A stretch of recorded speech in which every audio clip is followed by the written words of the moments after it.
भगवान शिव के दिव्य धाम केदारनाथ की यात्रा करने का सपना हर भक्त देखता है, लेकिन बहुत से लोग कंफ्यूज रहते हैं कि यात्रा कैसे करें, कहाँ रुकें, कितना खर्च आएगा और किन बातों का ध्यान रखना जरूरी है।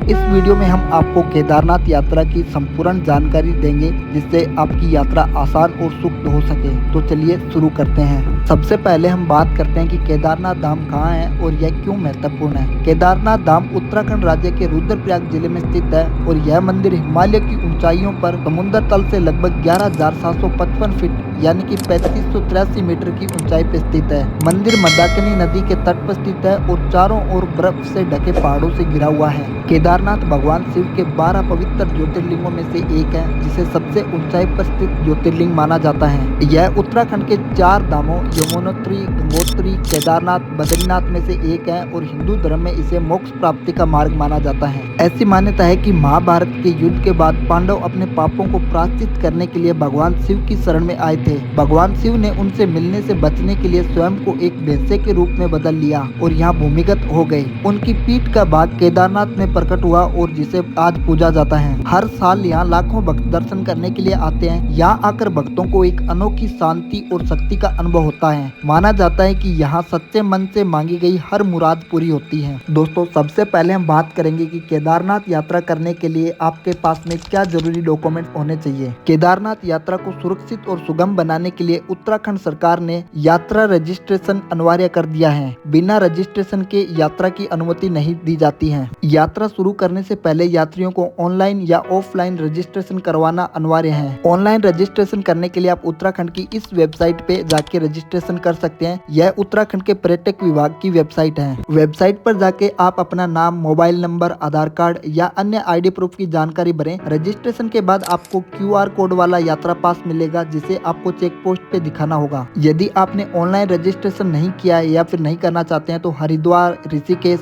गौरीकुंड या सोनप्रयाग में उपलब्ध यात्रा रजिस्ट्रेशन काउंटर पर जाके आप ऑफलाइन रजिस्ट्रेशन करवा सकते हैं। इसके लिए आपको पहचान पत्र और मेडिकल फिटनेस सर्टिफिकेट दिखाना होगा। दोस्तों, अब हम बात करेंगे कि हम केदारनाथ तक कैसे पहुंचेंगे। अगर आप यह यात्रा ट्रेन के माध्यम से करना चाहते हैं तो केदारनाथ का सबसे नजदीकी रेलवे स्टेशन ऋषिकेश है, जो कि केदारनाथ से 215 किलोमीटर की दूरी पे है, और सेकंड हरिद्वार है, जो कि केदारनाथ से 240 किलोमीटर की दूरी पे है। ट्रेन के माध्यम से आप हरिद्वार या फिर ऋषिकेश पहुंच सकते हैं। यहाँ से आपको गुप्तकाशी या सोनप्रयाग जाना होगा, जिसके लिए आपको हरिद्वार और ऋषिकेश से बस और टैक्सी की सुविधा मिल जाती है। इससे आगे आपको सोनप्रयाग से गौरीकुंड पहुंचना होगा। सोनप्रयाग से गौरीकुंड तक लोकल टैक्सी लेनी होती है, जो कि आपको आसानी से मिल जाती है। गौरीकुंड से केदारनाथ तक 16 किलोमीटर का ट्रैक होता है, जिसे पूरा करने के लिए 6 से 8 घंटे लग सकते हैं। यात्रा में 3 विकल्प मौजूद है: पैदल यात्रा, घोड़े खच्चर पालकी सेवा या फिर हेलीकॉप्टर सेवा। गौरीकुंड केदारनाथ यात्रा का आधार है। यहाँ माँ पार्वती ने भगवान शिव को पाने के लिए कठोर तपस्या की थी। यात्रियों के लिए यहाँ भक्तों के स्नान के लिए गर्म जल कुंड है और यहीं से इस ट्रैक की शुरुआत होती है। गौरीकुंड से केदारनाथ तक का यह ट्रैक आप या तो पैदल कर सकते हैं, घोड़े खच्चर से कर सकते हैं या हेलीकॉप्टर सेवा से कर सकते हैं। पैदल जो आप ट्रैक करते हैं ये थोड़ा कठिन है, लेकिन भक्तों के लिए आध्यात्मिक अनुभव है। अगर आप ये घोड़ा खच्चर से करते हैं तो बुजुर्ग और असमर्थ यात्रियों के लिए यह सुविधा बेहतरीन है। हेलीकॉप्टर सेवा आपको फाटा, सिरसी और गुप्तकाशी से उपलब्ध हो जाती है। हेलीकॉप्टर का जो चार्ज लगता है और घोड़ा खच्चर का जो चार्ज लगता है वो आगे हम इस वीडियो में जानेंगे। अगर आप यह यात्रा हवाई मार्ग से करना चाहते हैं तो इसका सबसे नजदीकी एयरपोर्ट देहरादून का जोली ग्राउंड एयरपोर्ट है, जहां से केदारनाथ के लिए बस और टैक्सी सेवा उपलब्ध है। दोस्तों, अब हम बात करेंगे कि हमारे को यहाँ पे रुकने के लिए क्या व्यवस्थाएं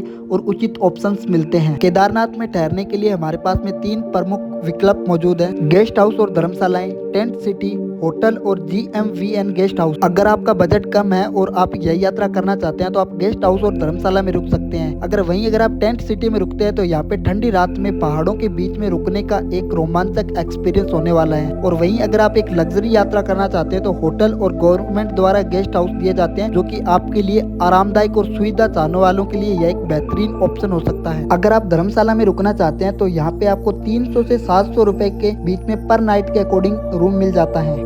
अगर आप यहीं पे पहाड़ों के बीच में ठहरना चाहते हैं तो टेंट सिटी एक बेहतरीन विकल्प है। यह मंदिर से 1 से 2 किलोमीटर की दूरी पे स्थित है। टेंट्स में 2 से 6 लोगों के लिए व्यवस्था होती है। यहाँ आपको गद्दे, कंबल, चार्जिंग पॉइंट और शौचालय की सुविधा मिल जाती है। टेंट का किराया सीजन वाइज ऊपर नीचे होता रहता है, फिर भी आपको 500 से 1500 के बीच में एक बढ़िया टेंट मिल जाता है। अगर आप गवर्नमेंट गेस्ट हाउस बुक करना चाहते हैं तो GMVN की वेबसाइट पे जाके बुक कर सकते हैं, जिनका लिंक मैं डिस्क्रिप्शन में डाल दूंगा।